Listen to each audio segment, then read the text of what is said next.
for their breathing. So once they do that, they're given the Lasix, and that clears up that problem. It's a diuretic. Butazolidine is like aspirin for you and I. It's just kind of an everyday medication, and those are very, very common, Lasix and phenylbutazolidine. Then the weight that the horse carried, 119 pounds. We also see B here. That's the equipment, blinkers on in this case. And sometimes if a horse is wearing front bandages, you will find that in this area as well with a small F. Right, so if you see a horse with, F, F, F, F, and then today he's not wearing those front wraps, maybe he's feeling a little bit better and he doesn't need those bandages any longer. You also see the number there, 8.00. I like to look at how the betting public viewed this horse in their previous race. This one went off at 8-1, so you know the odds they were. I like to, we talk about beaten favorites, horses who lost as the post-time favorite, and if they're listed as a post-time favorite, you will see an asterisk next to them to designate that they were the betting favorite. But I like to look at how the betting public viewed a horse previously compared to today. After the odds, you will see the order of finish, and again, it's capsulized for you. In this case, Princess Susan M. You can see the name is short. Yeah, how crazy is that? Lava Man showed up against 2-year-olds. You see, sometimes, like the horse that finished third, running for the Money Baby, the name is so long that it's tough to fit that second horse's name. It's not Lava Man. It might be... They take out the vowels, essentially. So it... could be Lemon. It could be Love Man. But it kind of... I wish, there was more room to put the entire name, because now we don't know who that is. Okay, but you also see margins in there, which I think is important. Princess Susan M. was ahead in front of Lava Man. Then Lava Man was carrying 120 pounds. So note the weight there as well. Princess Susan M. carried 119 ahead aboard Lemon. Is that significant? I'm not a big weight guy. I would rather not see the 120 and see the horse's name. You have that difficult a time with names? Because, but I think a lot of that is tied to the fact. Is it Lava Man? But here's the thing. Here's the thing. If you follow that circuit, and these are 2-year-old fillies, you'll probably be able to come up with it. Right. But do I care that that horse had 120 pounds? Does that probably matter to not. Then it shows 2 1/4 back to run for the Money Baby, and then 3 1/2 back. I love the margin. Fourth. They used to not put the margin in there. Right. And that is absolutely crucial. That is a great addition to Okay, what about these comments? Because you got into it a little bit with the then Equibase chart caller at Los Al at one time. Oh, never. We had to go up there. It says, dueled, led, held, game. Are a lot of these comments Joe comments? Are they helpful?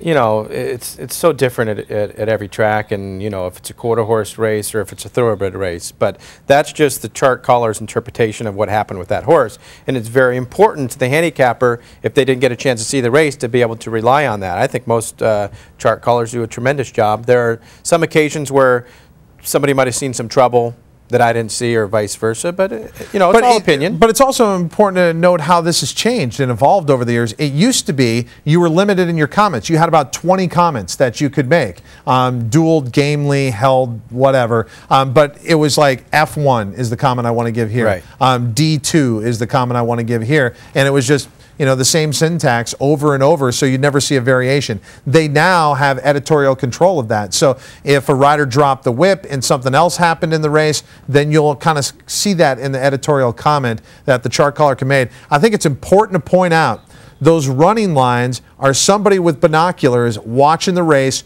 calling it to a person next to them, going, the 1 is first by 1/2, the 2 is second by 2, the 3 is, and they go through. Now they can go back on videotape and watch it again, but all these are human interpretation, these running lines and the rest of it. So you got to know how good your chart caller is at your local racetrack, and a lot of guys will study it that far. But a lot of these comments will also tell you what type of chart caller you have, because if you look at the comments and see trouble lines a lot, then you go and watch the tape and the trouble doesn't look that significant, then you have to start to question some of the interpretations that you're seeing in the past performances. And on the far right column, you have the field size. So It was a 7-horse field. She beat 6 horses that day. If you finish second in a 26-horse field in Europe, that's pretty impressive. If you finish second in a 4-horse field, you got third to last, basically. And in looking at how horses are prepared, you see the works, and to the right of the workout time, you will see 6/6. That means there were 6 works that day at the distance, and this was the 6th fastest, or the slowest of the day. Then here's something that the Daily Racing Form has added over the last couple of years, which I think is very helpful. Absolutely. But I always use it with a little bit of caution.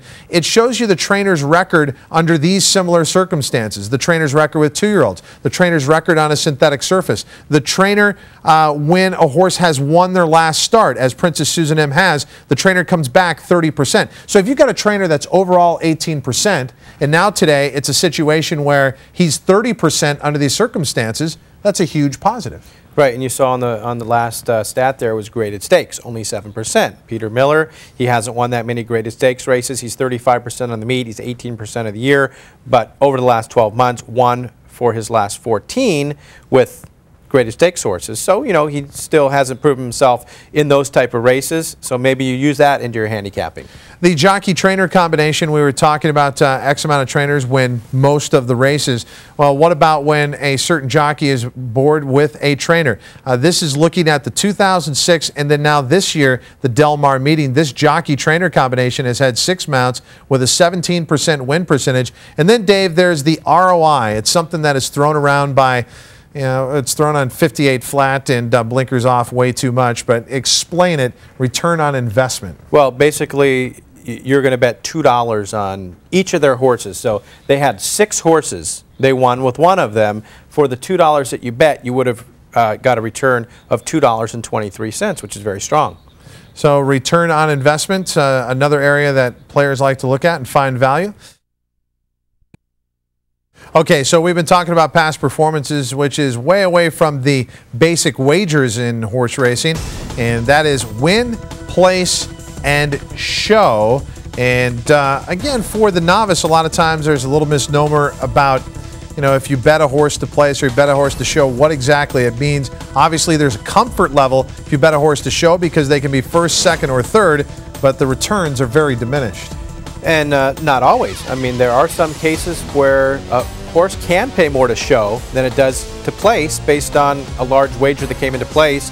And if you pay attention to the tote board, you might be able to capitalize on a show wager and have that extra spot. If you finish third, you know, you would obviously have lost your place bet. You finish third, you're still going to win. And even if you finish second, you're going to maybe get equal to or maybe even more to show based upon the money that's in the pool. How could you be in this game this long and not understand that it's a pari-mutuel sport? The track doesn't care if it's a 200-to-1 shot that wins or a 4-to-5 shot that wins. We're betting amongst ourselves. The track is essentially a broker, just holding on to the money, taking a percentage for holding on to it, and then redistributing it after the race. Right, and they take their share of that. Let's say in a win pool, they're going to take 17% of the pool off the top. So if there's $100,000 bet in the race, they take that off the top, and the rest is going to be paid out based upon the odds, based upon how much money has been bet on each horse. So you're right, whether it's the favorite or whether it's not, it doesn't matter to the track. And the amount of money that the track will take their takeout, this is typically how it is distributed: racetrack wagers, operating expenses, horsemen and purses, the breeder state and insurance fund, and then you have that remaining part returned to the betting public. Now that's based on 20%. This is just an arbitrary model. You know, for different wagers, there are different levels of takeout. Your biggest returns like the pick 6 will be where your highest takeout is. And so a lot of players have complained over the years that, I can remember in Hialeah in their final days when they were struggling, they raised the trifectas to 32% takeout. I mean, that was unheard of anywhere. So you should know what pool you're betting into. Many would tell you, bet into the pool where you're getting your best return, where there's less takeout. And but it is something, obviously, that racetracks have to live on, that small percentage that they get for holding on to the money, redistributing the race, and putting on the show. The pick 6 today at Del Mar is a good example of will pays after they have taken out all of this into account. For example, there was I didn't know the pool total. I think it might have been 2 tickets alive to the 11. The 11 was the only horse paying in the pick 6. So what happens with the pick 6? Let's say I have a $100,000 pool. The takeout is $24,000. Okay, so now you have, or 24%. Now you have $76,000 left in the pool. Of that $76,000, 80% will go to those who pick 6 of 6. The other 20% will go to 5 of 6. In the event of a carryover, that 80% is carried over, that 20% is paid out 5 of 6. It's important to know the takeout of whatever pool that you're betting into. What is an exacta? Well, we'll give you an explanation of what that is in definition. An exacta, basically, a bet in which the top 2 finishers must be picked in their exact order of finish. For example, if you make a 3-4 exacta bet, the number 3 horse must win and the number 4 horse must finish second. Now, you recall last week when, for example, we discussed show. If you pick a horse to show, that horse can finish anywhere, first, second, or third. Or if you pick a horse to win, that horse obviously must win. Well, with an exacta, you must have the exact first and second place finishers. That's the exacta, kind of an entry level into making an exotic wager within a specific race. A daily double or maybe a pick 4, pick 3, obviously that involves multiple races. But an exacta, that's it for the 1-2 finishers of any given race. Exotic wagering, that is the topic for tonight. And we spoke of an exacta and a quinella and how they are similar if you consider an exacta box. Well, let's give you the definition of an exacta box. It's a more expensive exacta wager in which the bettor uses 2 or more horses in various combinations. The bettor wins if 2 of the selected horses come in first and second in any order.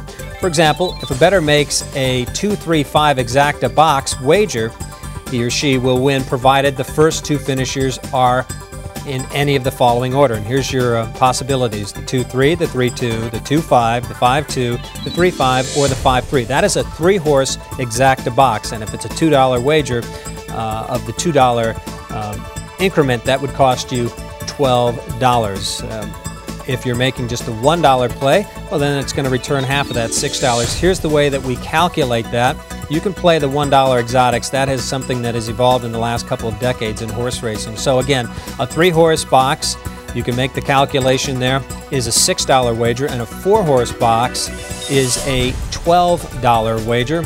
And there's the formula or the equation in determining how much that will cost. And for a recommendation, my opinion, is if you're going to play exotic boxes, my preference is if you're going to play, for example, an exacta box, I like to add at least 1 extra horse. So instead of playing a 2-horse exacta box, just the 2 horses that you figure are going to run first or second, throw in another horse just in case one of those horses doesn't carry the mail. I mean, it's hard enough to pick them 1-2. I don't consider myself that vain that I can do that, so I'm going to throw in another horse and hopefully a horse with a price. The thing is with the exacta boxes, in general, you don't want to go too deep beyond 3 and 4 deep, because if you're going with a 5-horse or 6-horse exacta box, there's a very good chance that if that exacta hits, it's not going to pay you back more than your original investment. And that's all part of making these wagers, is your return on investment. Obviously, that whole exotic terminology is geared towards folks that are making a little investment up front, hoping for a lot in return. And you get that, obviously, with a trifecta or a superfecta wager. That's really going to help your cause regarding the box wager. One of my favorite wagers is, in fact, a trifecta box, and that's when I would use 4 horses, maybe 5. I've been known to even go 6 deep on down the line, but that's when I feel there's a suspect favorite and some real live long shots. That's part of my equation with making my favorite wager a trifecta box. We explain what an exacta box is. Well, a trifecta box is similar, and again, that's one of my favorite wagers, similar to exacta boxes, but because of the larger number of combinations, they are more expensive. The formula for a trifecta box, and this is the equation formula, number of horses on the ticket times the number of horses on the ticket times the number of horses on the ticket. Now, that is minus, you cut away. If it's a 3-horse box, you start with 3 by 2 by 1. If it's a 4-horse box, 4 by 3 by 2. This is just, you might want, one of those clip and save sort of things. You keep it on your refrigerator. Actually, you can go online for an exotic wager calculator. There's a number of them out there that you might want to download. We showed you what it was and kind of showed you a manner in which you could calculate the wager. To do the math more intuitively, think of eliminating a possibility with each successive placing. Take a pause, absorb that sentence. For example, if you make a 4-horse trifecta box, you are saying 4 horses could possibly win. After one does finish first, then 3 horses remain to run for second, because obviously you can't have a horse run first and second. After that's decided, only 2 horses are left to finish third. This basically explains how to make that wager, the 4 by 3 by 2 by 1, a $24 wager for the trifecta box. That is a very good explanation of the manner in which that equation all works out there. But again, the bottom line or take-home message with the trifecta box is that whatever number of horses you throw in that box, you're going to need 3 of those horses to run first, second, and third in order for that to be a successful wager. That's a trifecta box. Now there's a trifecta wheel that is also an option. Of course, you must keep that trifecta requirement or the prerequisite that you have first, second, or third. What is a trifecta wheel? Well, absorb this. A wager in which the bettor keys 1 or more horses to win, several horses to run second, and several to finish third. Because of the cost involved, it's more economical to pick one winner and then the other horses below. But you can get more coverage in a way with the trifecta wheel, because with the box, and let's use that 4-horse box analogy, you've got 4 horses that could run first, second, or third. That's it. No other horses, just the 4. With the trifecta wheel, and in this case, by the way, you can wheel a horse in the middle, the top, or the bottom portion of any sort of a wager where you can wheel.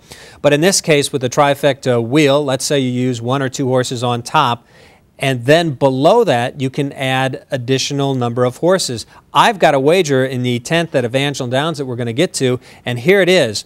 I'm using 2 horses that I think are going to run first. Either the 7 or 8 I think can run first.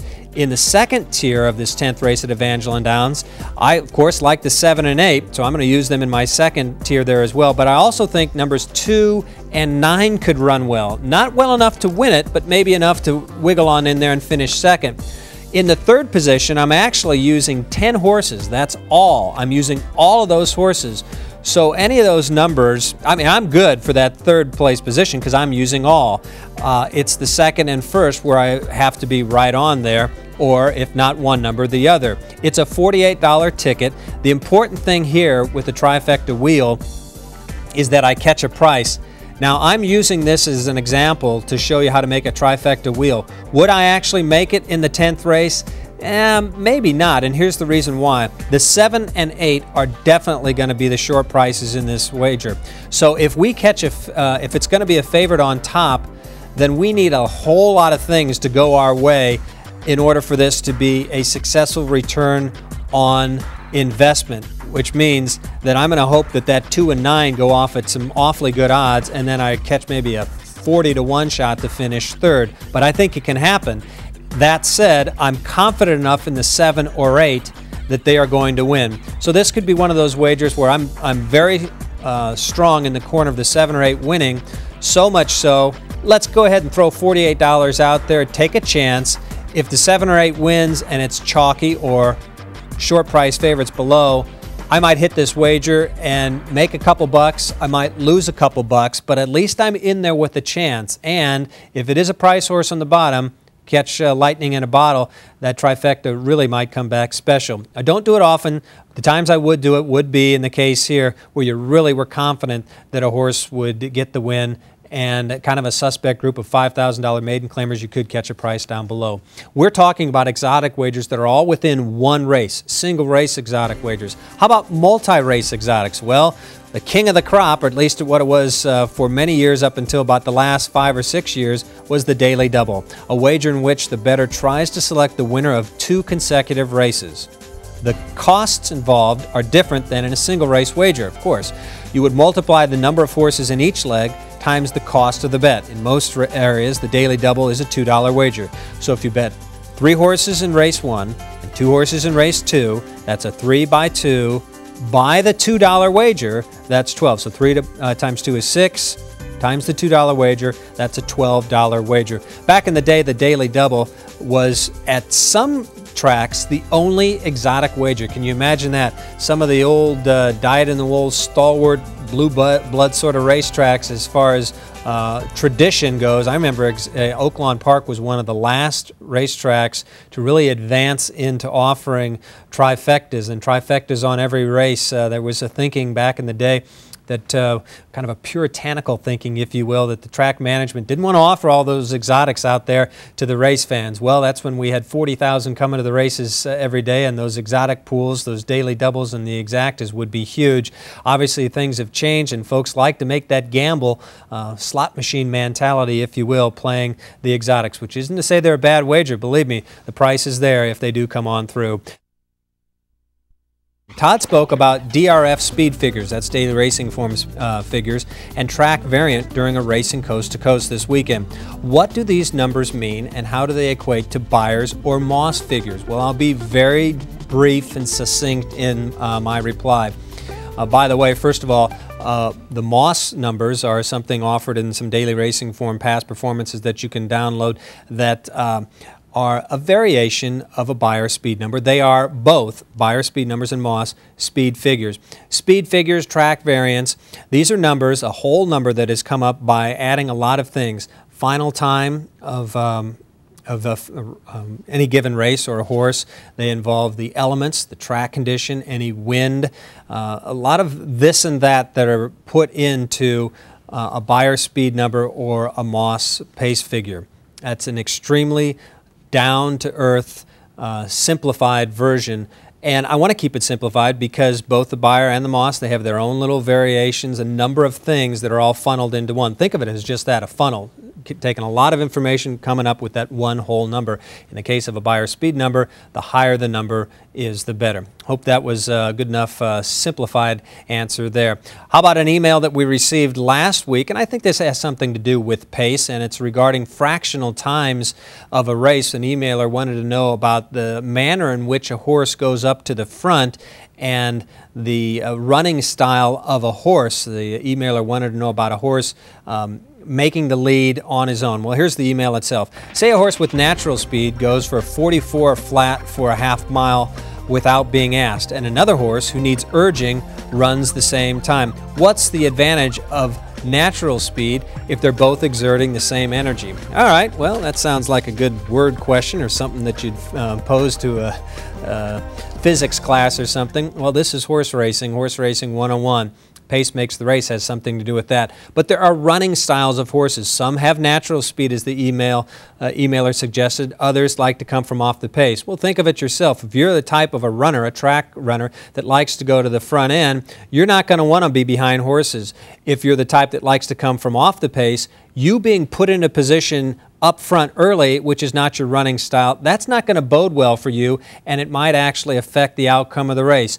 You having to run faster, harder than you normally would. Chances are horses that are the come from behind horse, when they go up and get involved early on in the race, they're not going to have anything left for the drive because they're not typically in that position. It can take its toll on the manner of the horse's customary running style. As far as pace makes the race, well, we know if you go fast on the front end, it sets up for a horse to come from off the pace. Here's an example of pace makes the race, or at least a definition. The faster the early fractions of the leader or leaders, the more difficult it is for them to finish, strongly enhancing the chances of stretch runners. The slower the early fractions of the leader or leaders, the greater the reserve of energy, enabling a better defense to hold off the stretch runners.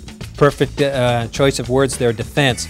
Let's say you're a rider and you're up there on the front end and you've got a hold of your horse, you come to the top of the stretch. Whether you're being challenged or whether you're solo, when you let that horse go at the top of the stretch, you want to have that reserve of energy. That is your defense. Other horses are taking runs at you, but if you're a jock that saves something left for the drive, you have just that, something left for the drive. That's your repel, that's your defense.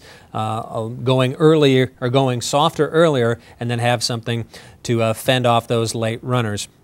All right, let's get back to our lesson in Horse Racing 101, and that is a pick three. Now, this is another multi-race exotic, a wager in which the bettor tries to select the winner of 3 consecutive races. The cost is calculated the same as a daily double, except that the cost of each wager combination is generally $1. Let's say you select 4 horses in leg 1, 2 in leg 2, and 5 in leg 3. The cost would be 4 by 2 by 5 and then it's just the $1 wager, so you don't double it as you did with the daily double or in any $2 increment. So there it is. 4 times 2 is 8. 8 times 5 is 40, and it's just a $1 wager, so it remains 40. If it was a $2 wager, then of course that would be an $80 play. If you made a cold pick 3 wager, 1 horse in each leg, the cost would be simple: 1 times 1 times 1 times 1.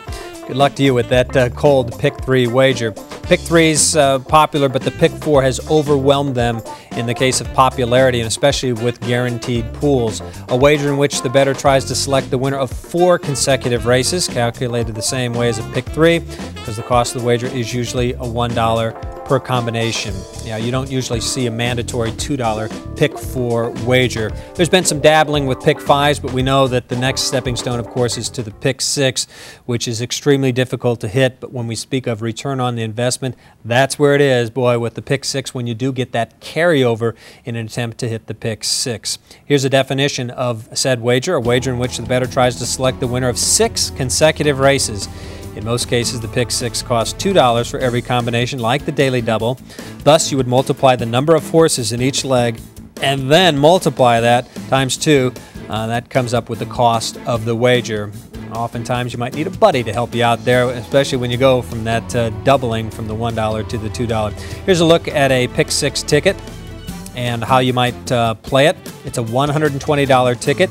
And in order to get that, you're going to have a single somewhere along the way. And a great example of that in this graphic, a couple of singles. In race 4, there's a single, and in race 7, there's what referred to as a single. A single is where you have just 1 horse in that race.